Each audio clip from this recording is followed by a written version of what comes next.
We're going to get to our enjoyment at the very end of this episode, but my question for you now is, does the fact that Blacula is actually kind of a slave name make you enjoy this movie less? Oh, man. Because he doesn't choose the name. No, it is true. It is given to him as part of Dracula's curse. So during the watching of it, it did not affect my enjoyment. But now that you have made me aware of it, it makes me enjoy it less, yes. I mean, that's not totally surprising to me, knowing how politically correct you are. I mean, if you think about it, Prince Mamuwande, it's a less catchy title. Yeah, it would have been harder to market, probably, but the Blacula name does draw very quick parallels to Dracula, so you kind of know where you're going with this. Does he ever call himself Blacula? He doesn't, does he? I don't think he ever does, no. Ooh, that's a twist. Yeah. I don't know how we're going to talk about this one. Are we going to, we're going to call him Prince? I'm just going to keep calling him Blacula. Is that bad? I don't know. I mean, that is his character name. It is what the name movie of is the named. movie. I think it would be hard to have a conversation about this without using it. But I'm not going to feel good about it. That's the long story short. That's fair. Welcome to Bad Movies and Beer. I'm Cooper. And I'm Nolan. And today we are discussing the Blaxploitation classic, perhaps the most well-known Blaxploitation movie. It's Blacula.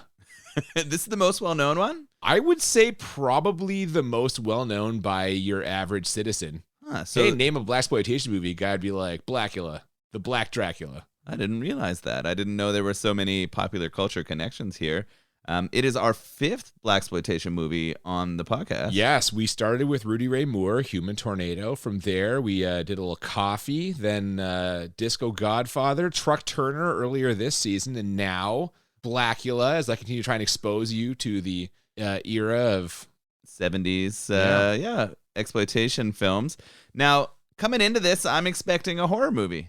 Yeah, but as you kind of mentioned as we watched it, not so much. It's really more of a tragic love story. Yeah, it really is about lost love, and it's interesting. It wasn't quite the genre I expected. We do get lots of sort of horror movie shots and ideas that fit in here, but really the whole theme of this is love. Classic horror in some sense. Some of the it's really kind of reminiscent of an earlier time in cinematic history. Yeah, it definitely made me think back to very classic horror stories, and that being the sort of, although it was a monster, you still felt for that creature or that monster, because really they were just trying to find friends or love or something else. They just want to be accepted. Sorry, how many monsters are trying to find friends? Was that a thing in classic monster movies? The mummies out there just being like, I really just want someone I can play cards with. Maybe like, friends is the wrong term, but you know what I mean. They're looking to belong. They're looking for acceptance is what they're looking for. Yes. And that's what we're looking for today too.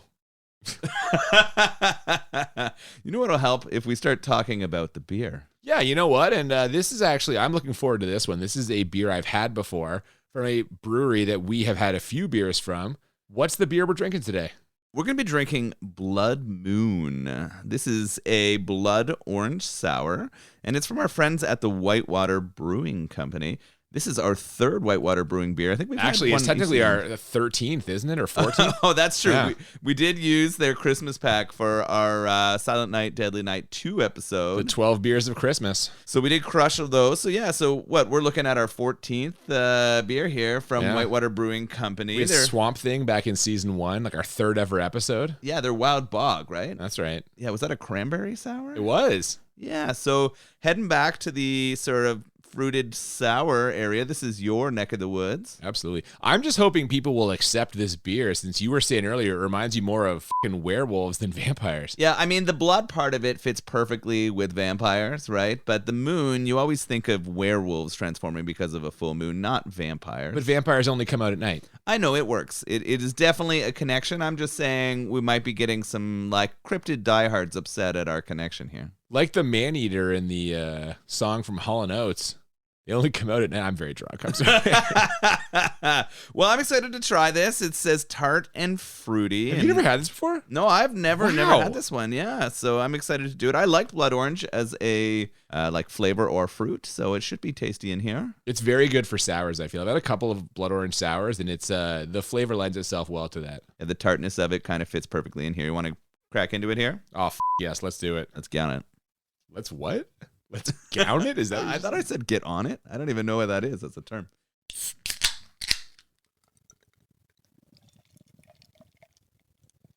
So after the American International logo, we get some lightning and pouring rain outside of the Castle Dracula, located, of course, in Transylvania, the year 1780. You know, back when Count Dracula was just a respected count before everyone found out that whole vampire thing. Yeah, he was kind of, it sounded like, the head of some European dignitaries who have a bit of political sway around the world. We're going to find out soon that the guests visiting him are there to try to sort of argue for their cause. Yeah, and that cause is abolishing the slave trade. His dinner guests are African Prince Mamawande and his lady love Luva. They are trying to garner Dracula's support, but spoiler alert, he is not interested. What he says he would be interested in, though, is tasting Mamawande's delicious wife. Dracula coming in real hot here. Yeah, both racist and inappropriate. He says there are merits to slavery. And then he also says that our prince should be honored that he wants to his wife. Yeah. The prince has heard enough, and he says they're leaving, but not so fast, says Dracula, who summons a couple of his henchmen to try and detain them. And detain them they do, knocking the prince unconscious just before Dracula sicks his 5 vampire brides on Luva. And the makeup on these vampire women is not good. Oh, boy. Yeah, this henchman fight is really rough. The actual fighting itself is really fake and doesn't look convincing, and the knockout shot is pretty brutal. The makeup, though, makes that all pale in comparison, right? It is just so rough. The vampire makeup is not good here. They're just green. It's like they just slapped some like shamrock green paint on them, and also their fangs do not even look a little bit realistic. No, they are very extended and don't look like they fit in their mouth in any way, right? You can tell they're prosthetics that are put over, but hey, this is early 70s, right? It's pretty tough probably to... 1972. We were talking about whether or not this might be the oldest movie we've ever reviewed. I know Theater of Blood with Vincent Price was early 70s as well, but I think that might have been like 74. I don't know. Yeah, so pretty early. But yeah, the effects so far, makeup, are pretty bad. But you would expect that maybe from the time. So our prince is in trouble. What's Dracula going to do to him? Well, after subduing him and his wife, Dracula locks the prince in a coffin and tells him that he is going to curse him with the very vampirism that he himself suffers from. A wild, gnawing, animal hunger will grow in you. A hunger for human blood. Here you will starve for an eternity, torn by an unquenchable lust. I curse you with my name. You shall be Blacula. He does not, however, mention whether or not his bite will be out of sight. That was the tagline for this. I just about spit that beer all over. So we have our Blacula character. This curse has happened. We know that he's going to be transforming into a vampire, but we don't know when or where or how that's going to happen. How are we going to get this into a 70s funk style movie? Well, he's going to fucking lock him in the coffin and just bury him for all eternity, I guess, or at least until the early 70s. Yeah, he locks him in a coffin, and then we transition to Transylvania. Well, no, we transition to the opening credits, which surprisingly does not feature a Blacula theme song, or at least not one with any lyrics. That's been a staple of every other Blaxploitation movie we've watched. Yeah, this was a bit of a disappointment. I was really hoping for some funky music. Well, it was very funky. Let's not downplay the amount of funk in this theme song. Oh, yeah, it was really, really funky. And then we also had this kind of interesting animation. Yeah, that's what we get instead of lyrics. We get an early 70s animation of a bat flying around, then turning human and nailing some ladies. I think at one point it also moved some ladies' butts until she was completely gone. Licked the plate clean, as it were. Oh, man, we're coming in really sexual, but what I'm noticing is that vampires are sexual. This movie did not do enough of that, and we'll get into more of that later, but I was expecting, based on this opening and some of the sounds and what had happened so far, that we were going to get a pretty sexy vampire thing going on here. Yeah, not so much as it turns out. As you mentioned, after this, we fade in on Transylvania of the present day, and two rather effete interior decorators touring Dracula's castle, looking to bring the antique furniture back to the U.S. As they put it, in the U.S., Dracula is the creme de la creme of camp, and they're going to make a killing selling all this furniture. Or is it going to make a killing on them? Yeah, they think they have hit the big time here. They know that sort of European antiques from this time and ones that are connected to Dracula lore are going to bring them a ton of dough. But what they didn't bargain for was a little extra something coming back in one of those coffins. Well, why are they bringing the coffins back in the first place? I had this thought. They're like, oh, you have to bring this. I'm like, that seems like a not great decision in hindsight. Why didn't they open it to determine if there was anyone in the coffin before they brought it across international waters? Also, I don't think they would let you bring a coffin across without investigating if it had bodies in it or not. No, this is what they decided to do. And after a quick scene of some of the furniture being unloaded at the port of Los Angeles, we cut to those two decorators lighting a lantern and checking out some of the items. They decide to open the coffin first, and wouldn't you know it, right after one of them breaks the coffin lock, the other one cuts himself on something. So he's bleeding, which unsurprisingly gets the attention of the man in the coffin, who rises up and immediately attacks them. And who is that man? Blacula. This is kind of funny. You know what's coming here. This is so telegraphed. Oh, I cut myself. I'm bleeding. Yeah, the other guy's struggling to get the bleeding under control. And then we see the coffin lid open slowly, and Blacula rises from it in a very dramatic way and takes down this guy. He immediately sucks him dry. He does. Yeah, and then he goes on to pimp slap his friend, right? Like, just slaps him down immediately. It's a full backhand, yes. Yeah. And then after that, I think he also munches on him too, right? He gets a full snack. He eats two in his first night. He takes them both, yeah. One at a time in his mouth, but he definitely takes on them both, yes. Doesn't hold back. And after feeding on these guys, the reality of Blacula's situation sets in. And he seems pretty fine with it. In fact, he's more worried about securing his sweet cape, which he does before laying back down in his coffin and closing it up as he laughs his ass off. Yeah, this was interesting here. The two antique dealers, the guys who go get them, one is white and one is black, right? And the one who cuts himself and gets hurt is the white guy. Like, I had a question. I was like, I wonder if this is sort of get his vengeance on Dracula for creating him this way. Dracula was a racist. I wondered if this was going to be sort of like a vengeance type movie, but that was very quickly dismissed when he ate the other, like, black antique dealer. Yeah, I wondered the same thing. In fact, most of his victims, I think, are black people, which is not really in keeping with, again, some of the Blaxploitation traditions and tropes that we've seen in other movies. But at this point, I'm kind of in the idea of maybe they want all audiences, like the majority of the audience for this movie would have been black people, right? Yep. So I'm guessing they wanted to keep them on edge in a horror sense. It would feel like a different movie if he was just going around getting vengeance on racists, although I could see that being a popular movie too. Yeah, it's weird. In this sense, the underlying theme of racism, it's mentioned a couple of times, but it's not the focal point of this movie the way it is in something like Coffee or in Human Tornado. Yeah, I think you're right. So it doesn't kind of play in the same way here. But just things that I'm thinking about being a recent viewer to the Blaxploitation genre, I guess, right? Sure, absolutely. Now, from there, we cut to the funeral of the black antique dealer / interior decorator. He's dead, but not that dead, as we see his hand move in the coffin. Blacula is watching all of this, and I was immediately wondering how he got there. Like, when they find those two guys dead in the warehouse, are they not going to check the nearby clearly open coffin? And once they find a very undecomposed body in there, are they not going to, I don't know, run some tests, take a look at it? Just an immediate plot hole here for me.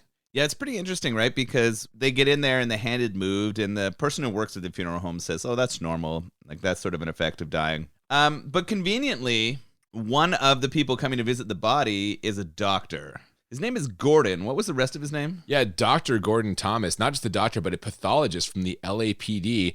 And while this funeral scene isn't meant to make us ask questions, he actually has a lot of questions. The point of the scene is more to reveal to Blacula and us that one of the dead guy's friends or relatives is a dead ringer for his dead wife, Luva. Like a dead ringer. This is basically her. Yeah, so much so that they use the same actress. Well, that's the only way to do it, really, yeah. Yeah, so this is sort of what he sees as the reincarnation of his dead wife, right? He's been dead for a couple hundred years. He is new to being reincarnated as a vampire. Doesn't fucking seem like it. He's got this all figured out already. Well, that was one of the biggest problems I had with this, is he knew how to be a vampire and what to do, but he had zero mentoring or training. If Interview with the Vampires taught me anything, it takes years to figure that shit out. That's right, yeah. Right? You need the Tom Cruise to your Brad Pitt to fucking guide you through this. Exactly. So now that he has seen this woman, he's convinced that she's been reincarnated and he's in love again. Oh, 100%. He follows her out into the night and tries to talk to her, but she is understandably unnerved by this giant dude in a cape calling her by the wrong name. So she runs away.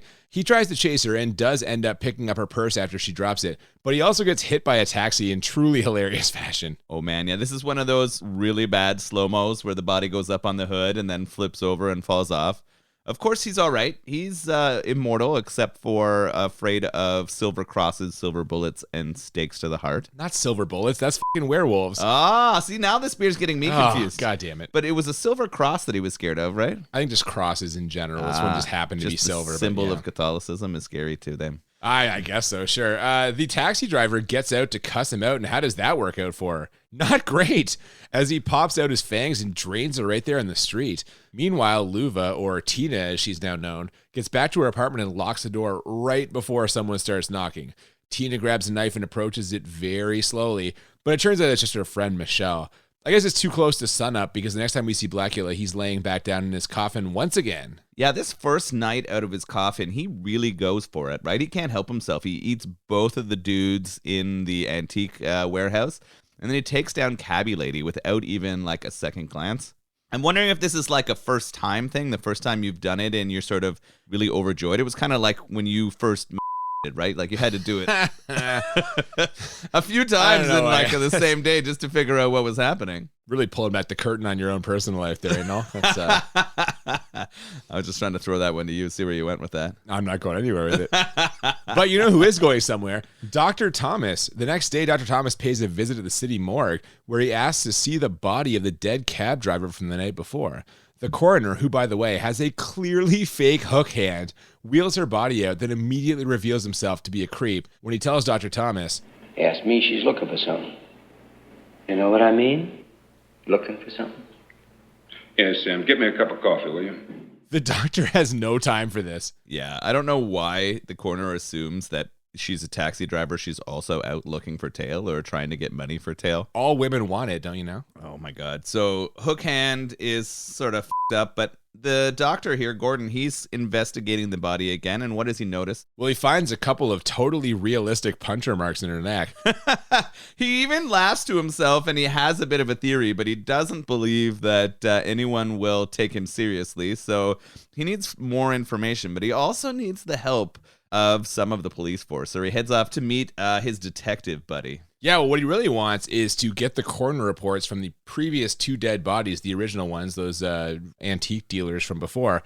But those have apparently gone missing. Now, he confronts his friend over this and even suggests that racism might be playing a part in this, especially when the detective tries to blame all the recent deaths on the Black Panthers.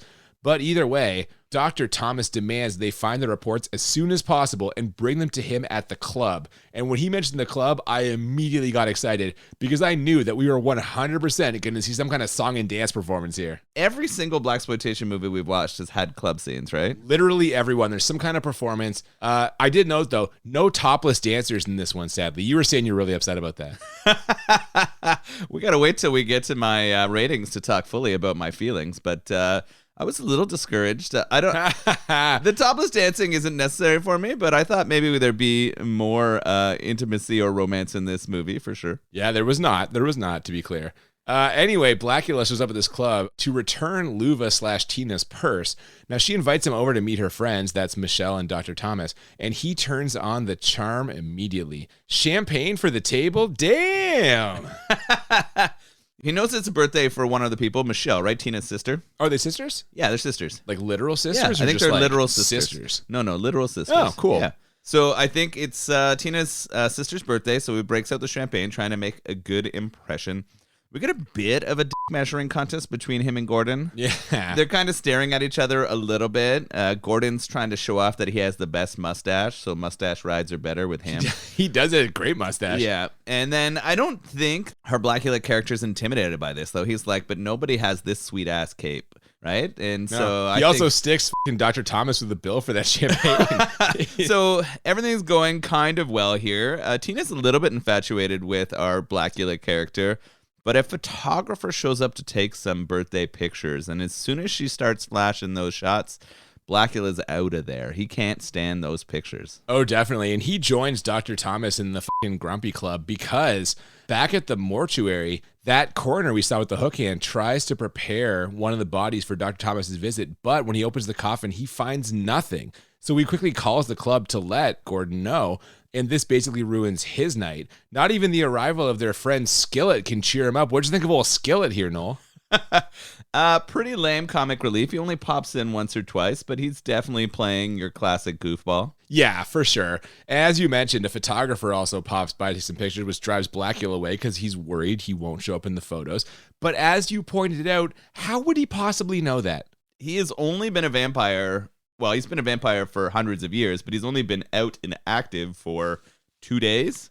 Not even. Not even. 1 day, I think. 1 day. And how does he know that he won't show up in pictures? Was he well aware of vampires before being turned? Is this something that he was familiar with? Hang on. How could you be aware of vampires and not be aware of fucking Dracula? You go to his castle and you're like, oh, no, it's nice to meet you. Yeah, it's absolutely bullshit that he knows he's not going to show up in photos, but it's clear that that's where the plot is pushing us because he leaves when pictures are being taken. In fact, he leaves to stop those pictures from being shared. Yeah, he follows the photographer home and makes sure they will never see the light of day by chowing down on her. He floats over to her first, though, while making an noise that I thought was fucking hilarious. Yeah, that was pretty laughable, right? She's working in her own dark room. I'm allowed to say that, right? Yeah. Dark room? Yeah. I think that's okay. Okay, so she's making her pictures. She opens up the sheets to see him floating at her, and it is just a hilarious moment. She lets off a really brutal scream. There's a lot of that in this movie. The victims have some pretty rough screams in here, but It's pretty funny. She is now consumed. He sucks her dry too. No, he doesn't. He doesn't drain her completely because she staggers out of her house where a random policeman spots her and tries to help. But she turns into a vampire in record time and bites the cop. So, if you're keeping score at home, we've now got about 6 vampires in the loose. We are rapidly approaching a Life Force style apocalypse situation here. So you're worried, or are you excited for the possible future that's coming? Oh, they're way less sexy than Life Force vampires, so I am not excited. Yeah, this isn't the vampire future you were hoping for, not the green makeup in Bad Fangs. The sexy vampire future I would prefer is not what's being delivered right now. Yeah, no, that's fair. So this is not going well for humankind, right? The vampires are populating quickly. They call it a geometric reaction later in the movie that I laughed at. I thought that was a funny explanation. No, that's Life Force. You're thinking of Life Force. No, they call it that in this movie too. Oh, do they? No, Good for them. Geometric transformation. So they're sort of doubling. I would think exponential is probably a better word to describe it. But it's funny to see that sort of coming across here. Vampires are growing. And I think Gordon knows it. Like, he has this sense, but he needs to figure out a way to prove it. So that's what we're going to go searching for, right? Yeah, I actually lied a second ago. We've only got 5 vampires in the loose because the white interior decorator antique dealer guy, he's still buried. And that's the one that Dr. Thomas suggests that they should go dig up. Now, Michelle is not convinced, but once he promises her a mustache ride, she is all in. Yeah, he rubs his mustache on her quite a bit, like her neck and her face and her cheek, and she's like, I can, like, just feel how that would be on my... Oh, goddamn. Yeah. I cannot overstate how glorious his mustache is. Like, you could lose yourself in that thing, no problem. It is a world-class mustache. She definitely would lose herself in that and, like... Lose her inhibitions. On a 1 to Tom Selleck scale, it's a Tom Selleck. It's a great fucking mustache. It's better than Tom Selleck's mustache. That, you bite your tongue. Nothing is better than Tom Selleck's mustache. The scale goes from 1 to Tom Selleck. So that's there is no higher as number. It can get, Stop right? that. Like... Ladies love Tom Selleck. He's number 1. We get a romantic scene now when Blacula visits Tina/Luva's apartment. He reveals 2 things here: that she is the reincarnation of his ex-wife, and that he is a vampire. And she reveals something here too: that she's a terrible actress. She kind of held it together until now. That's a lie. She had no lines until now. That's true. But I mean, in the opening sequence, she wasn't as standout terrible as she is here. Because she was silent. Yeah. Well, those were better choices, I think, because it goes really sideways here. She is definitely the worst actress in this entire thing. Yes. And there's a lot of bad acting, but she takes the cake. What is also baffling here is that she is completely in love now. Yeah, man, we've talked about this so many times, like just the immediate all-in fucking on love, and it happens so fast here. I will give him credit. Blacula is playing this the right way. Like, he tells her he won't force her to join him. She has to come freely out of love. And when she resists, he threatens the walkout, telling her, I've lived again to lose you twice. and that does the trick, man. She asks him to stay with her and then suggestively undoes his cape so they can hug. That could have been sexier. A lot sexier. Yeah. The way that this suggestive cape opening was going, you definitely thought she was going to suck him before he sucked her.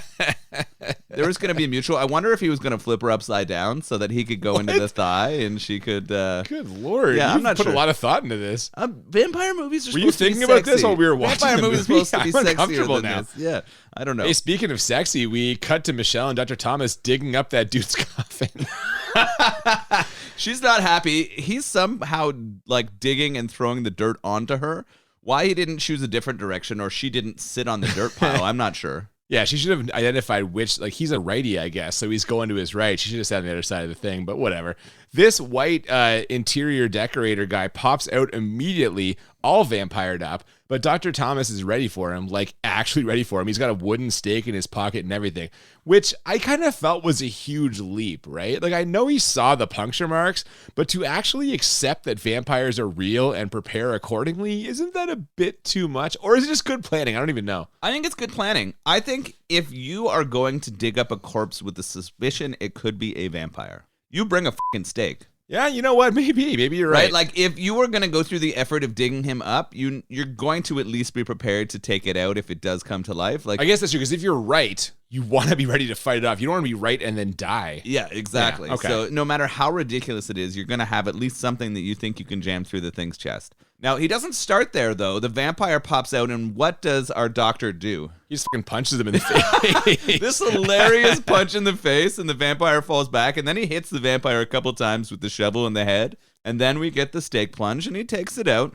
We get a lot of screaming from Michelle. She's upset, but obviously, Gordon calms her down and tells her, like, clearly it's a vampire. We had to do it. I don't know how she Already didn't dead. realize that. The guy popped out of the coffin. He's got fangs. He's got the same, well, not the same makeup. His is more of a shitty blue makeup than a shitty green makeup. But, like, come on, lady. You saw him. Clearly, it was a vampire. She was just upset that her boyfriend had murdered this thing, but it was dead, like he said, so no harm, no foul. I guess, to be fair, if her reaction is to not believe the guy was a vampire, he's going to need more proof to make this thing stick. So he calls the hook-handed coroner and tells him to get the cab driver's body out of the freezer.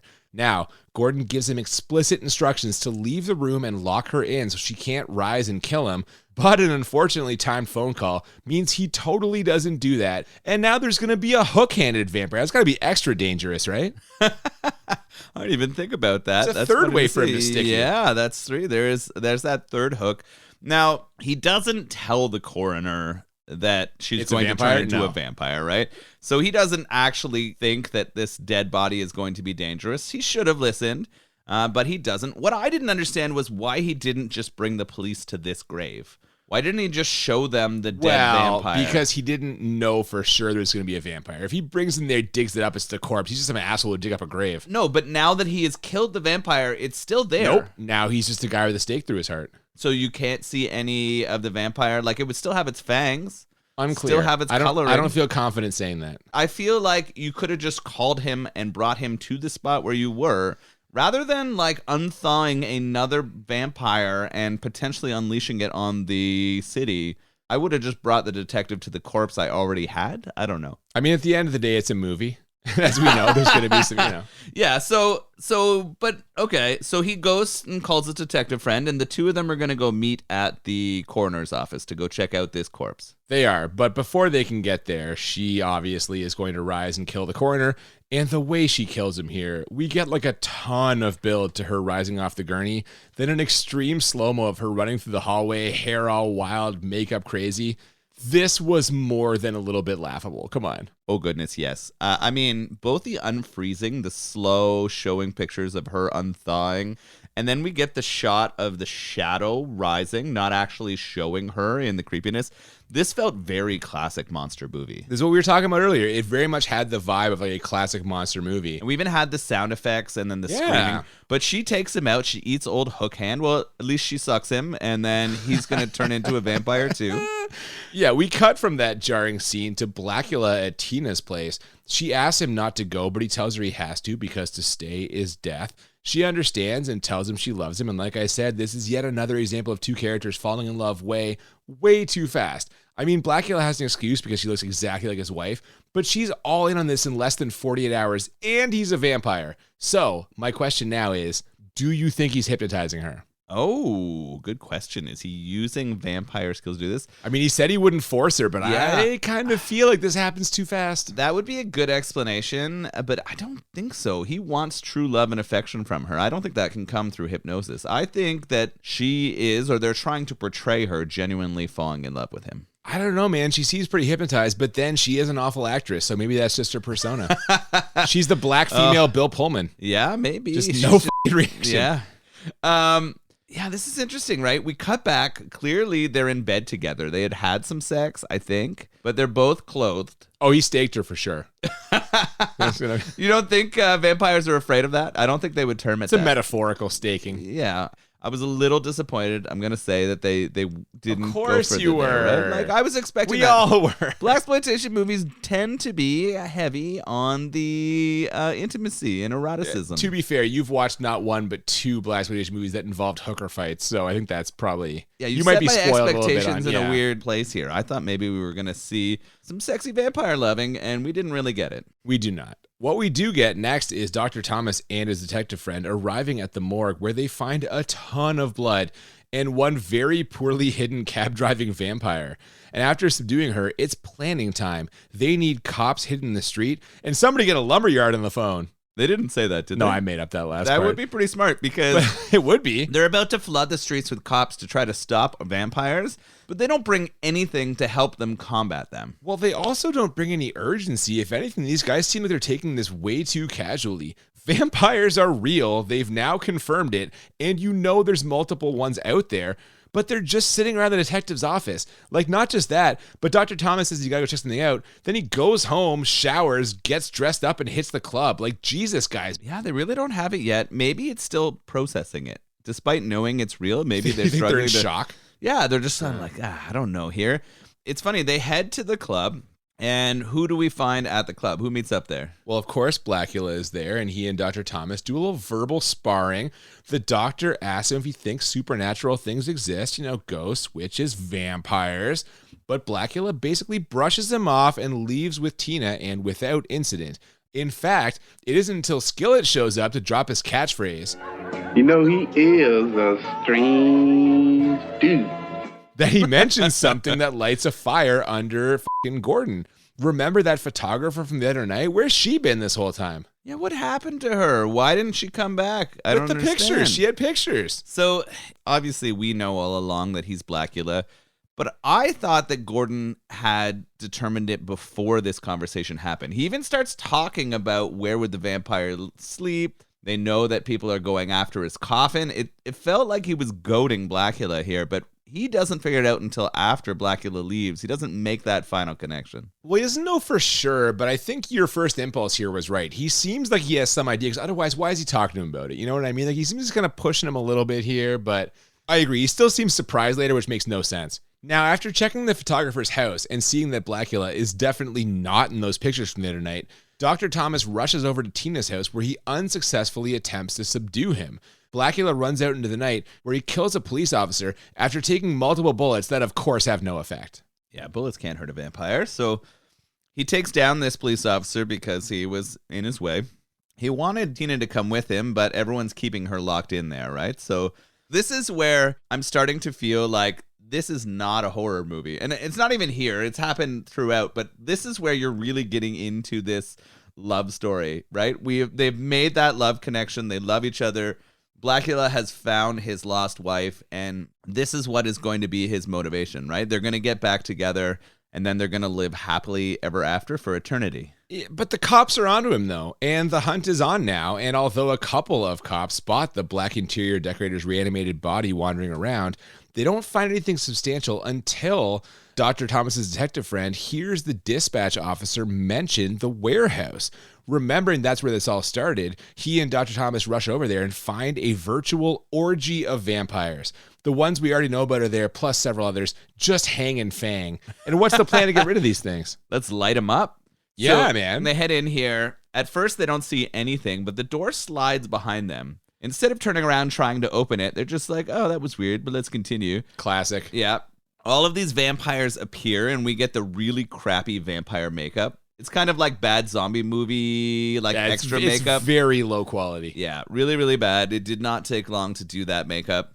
They start swarming them, and the defense here has to be these sort of oiled lamps. They start chucking them and lighting all the vampires on fire. Oh, they sure do. Now, the action here is pretty silly. One of those vampires takes one of those lanterns right to the dick, and Dr. Thomas does a ridiculous stake dive to take down another one.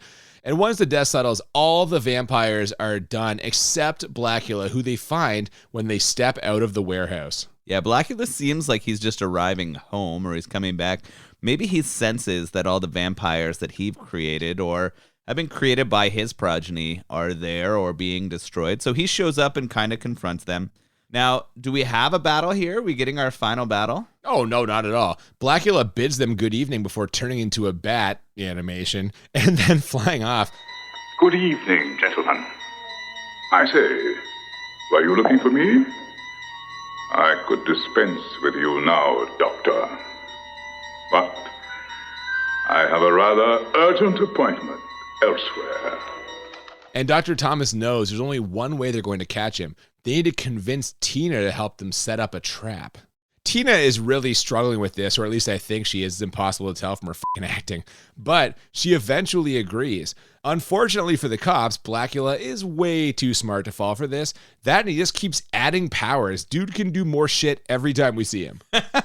It's true. The way that he communicates to Tina is through some kind of telepathy. He like sends her a message through her apparently brain. now you can just talk to people through their minds. Yeah, so he gives her a message and tells her to meet him somewhere. So she sneakily escapes out of her apartment despite there being a whole horde of police. She goes out her window. Apparently they weren't watching the fire escape. I guess not.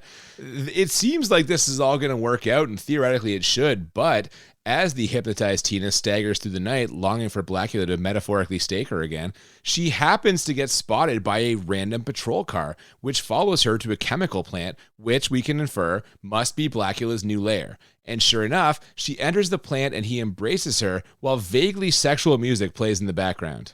Yeah, it was pretty romantic. There was pipes everywhere, so you were getting a lot of like conversations, your thoughts in your mind. Subliminal imagery. It was also wet, so it was wet, and there were pipes man. everywhere. You're like, okay, they're gonna do it again, or he's gonna transform her into the vampire now. Just setting you up for disappointment, eh? And they're gonna. That's what they kept doing. It was just like a giant tease. This whole movie, I thought it was gonna just be like some sweet Dusk Till Dawn vampires all over this place, and instead I got this. Yeah, man. Now, before they can consummate their vampiric relationship, cops swarm the building and start firing wildly. Seriously, I'm pretty sure one cop has his eyes closed and he accidentally hits Tina. So now Blacula has to turn her into a vampire right then and there, and he is pissed about it. He calls out to Dr. Thomas with a warning. Dr. Thomas, you and your dear friends are dead. Not one man shall escape my vengeance. Not one man shall leave here alive.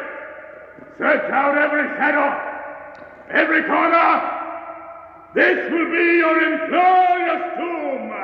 Your tomb, your tomb, your tomb. Your tomb. And he just starts f***ing guys up. Yeah, this is pretty hilarious. He just goes around and starts fucking smashing cops to death. He did kill that one who closed his eyes and shot Tina. That's some crack police work. What are some of the other deaths that happen here? You're trying to remember, it was the 70s. Cops were allowed to just shoot people and no one cared. I don't know how to go from there. Maybe that's true. I know at least one gets killed by getting tossed into electrical equipment. God damn, man. That this one's is rough. This is all hilariously bad. That guy randomly gets launched into a control panel and sparks are flying everywhere. A different guy gets tossed down several stories in what is so clearly a stunt fall. And Blacula lifts up another guy and tosses him down some stairs in a totally unrealistic fashion. This is all so silly, but fun. However, Dr. Thomas, the detective, and Michelle, who is there for some reason, I don't know why, eventually make it to Blacula's coffin, where they ready a stake, rip the door open, and plunge it right into Tina's heart, who I guess needed to rest up after the transformation. Yeah, she was in his coffin. I think they thought they were going to go stake Dracula, but instead... Dracula? He's still alive? Oh, I thought they were going to go stake Blacula, but instead they get Tina.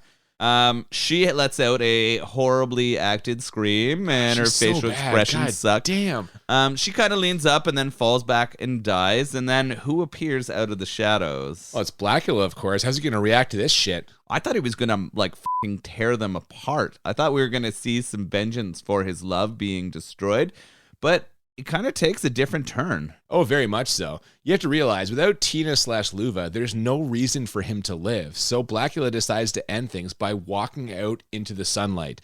And this is where he really gets to show off some acting chops. His facial expressions and gestures as he stumbles out and starts dying are just incredible. And the musical flares they throw in here totally match it. This was great shit. I enjoyed this. We get some like solar flares on our lenses, right? We get all kinds of like cinematography built into this last little segment. He's definitely mourning her. The music is telling us so, and he's going to end it all. He sort of lays down once we get the full sunshine on him, and then we transition to our police officers heading up those stairs. Oh, yeah, God, Dr. Thomas needs to confirm that Blacula is actually dead. And we kind of get a pretty cool shot here as he rushes out to look at the body. And when we get a look at Blacula's face, we see that his eyes have been hollowed out and maggots are crawling out of his skull. And speaking of the skull, we dissolve from this obvious rubber mask to a totally fleshless skull in what is maybe the worst effect of the whole movie. Not a great note to end on. Yeah, the animation aspects of this are really dated, right? Well, and yet, we were talking about this. When he turns into the bat, we both laughed, but you made a good point, which was... it's still way better than the birds from Birdemic. Which is insane. This is from 1972, but that was from 2010. They couldn't get fucking better graphics. Someone drawing a fake bat on the film in this movie looked better than those horseshit birds. Yeah, absolutely. Which is amazing.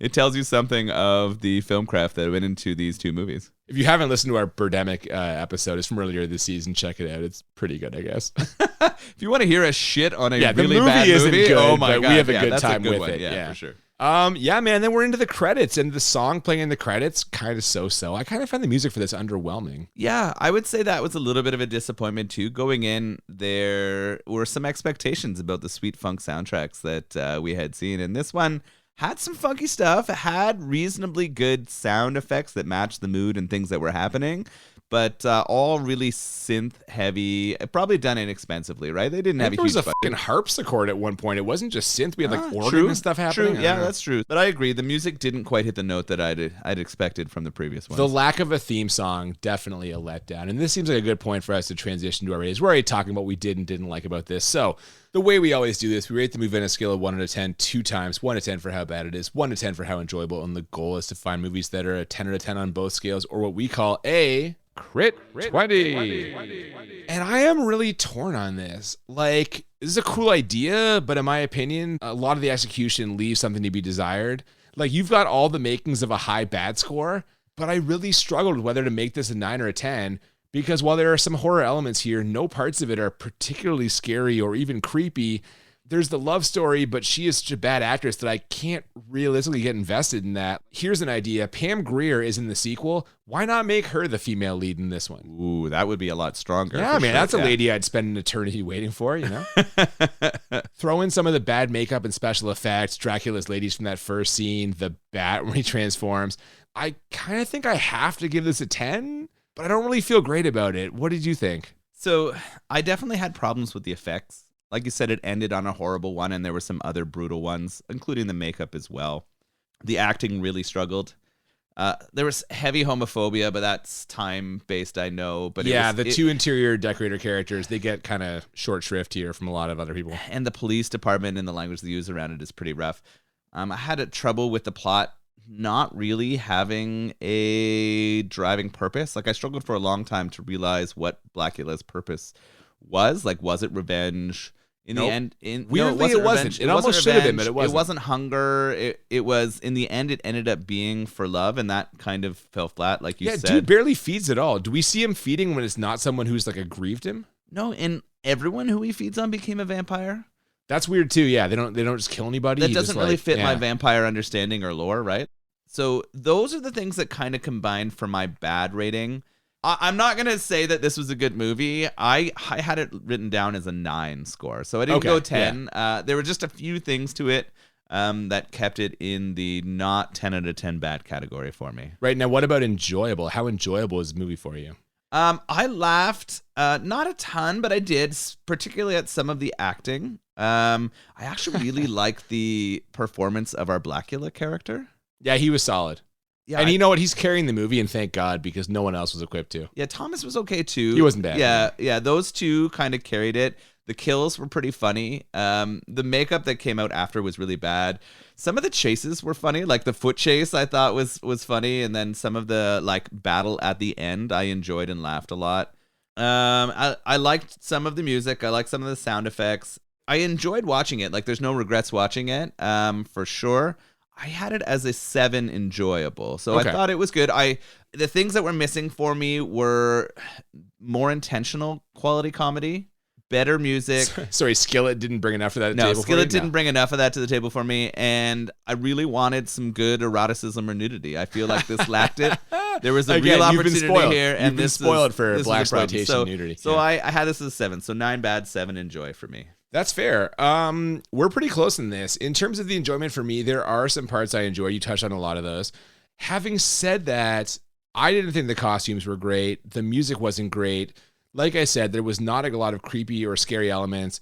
Parts of this dragged, I felt. Like, we come in pretty hot with that Dracula action, and then there's a lot of, like, the will they, won't they stuff with him and Tina. There's a lot of Dr. Thomas trying to figure out what's going on. Just slow in parts.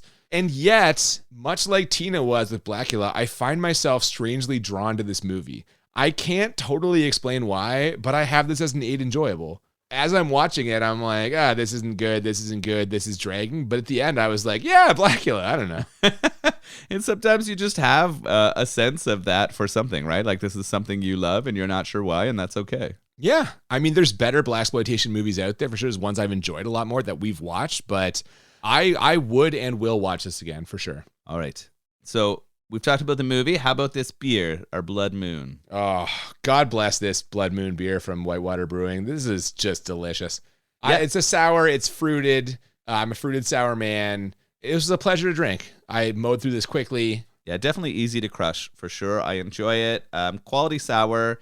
That blood orange flavor is excellent in here. It kind of reminds me of breakfast. Like, it's almost like a mimosa. Yes. Right? Yes. It kind of feels like an early morning. This is one of those beers that if you were up at the cottage and wanted to have a few before noon, this would be the right call, right? This is the kind of beer to get your day started with. Oh, for sure, man. Right? So I enjoyed it quite a bit, and I would definitely have this one again. I think it's quite readily available. Oh, yeah. That's a year-round. This is not a seasonal offering. And like Whitewater, we talked about this. One of my favorite craft breweries in Ontario.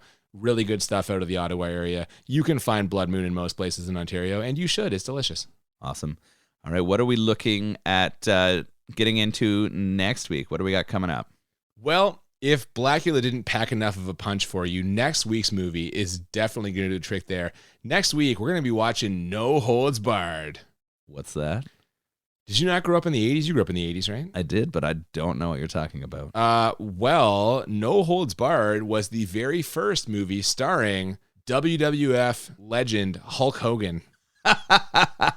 What? This is a movie that I believe WWF produced at like the height of Hogan's fame in the 80s. It's a WWF produced movie. Yes, starring Hulk Hogan as a wrestler. Is he an American? Not much of a stretch there, I guess. Superhero? Does he tear a lot of shirts off? Oh, 100% he tears a shirt off for sure. Oh, this is and exciting. He's faced with his greatest challenge, the one and only Zeus.